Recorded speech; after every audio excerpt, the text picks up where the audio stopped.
Earlier this year, I started a book club for celebrants in my area. So this is a little snapshot of what we've been reading. The first book was Elizabeth Gilbert's Big Magic.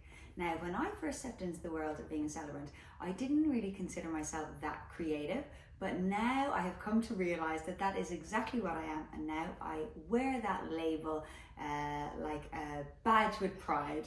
The main point in the book that she makes is that it's really important to live a life driven more strongly by curiosity than by fear. So I really like that idea.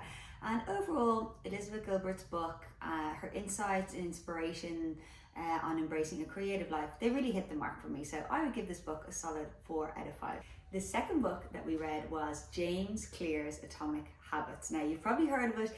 This book has sold over 5 million copies since it launched in 2018. It's been on the New York Times bestsellers list, and I'm pretty sure that on Amazon it has something like 65,000 5-star reviews. So I really wanted to know if it was going to live up to the hype. Well, honestly, it didn't really resonate with me. Now, I've read a ton of self-help books. I don't know if that was one of the factors.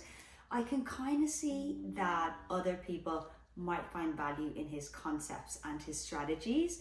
But personally, I think it's always best to approach self-help books with a kind of critical mindset and really only take on board the advice that resonates, for your circumstances.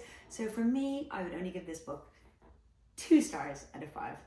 The most recent book that we read was Trent Dalton's Love Story. So you might know Trent. He's an Aussie wordsmith extraordinaire, and he had this crazy cool idea to camp out on the corner of a busy Brisbane street and interview strangers all about the love in their lives.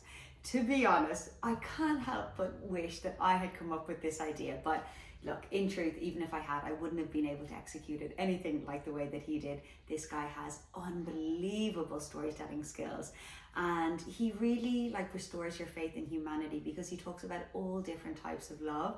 There was so many great stories, and it was about love and lust and grief and yearning and heartbreak, and it really tugged at my heartstrings. This is a book that I would give a full 5 out of 5 stars. I think everybody should read it. If you are a Newcastle, Hunter, Port Stephens or Central Coast celebrant, you are welcome to be in our gang. I would love for you to join the book club. Just reach out and I'll link you in. And if you are not a celebrant but you have read any of those books, I would be so grateful if you head over to my website. I've actually written a much longer review of each of those books, and if you've read it too, I would love to hear your thoughts, so please leave me a comment.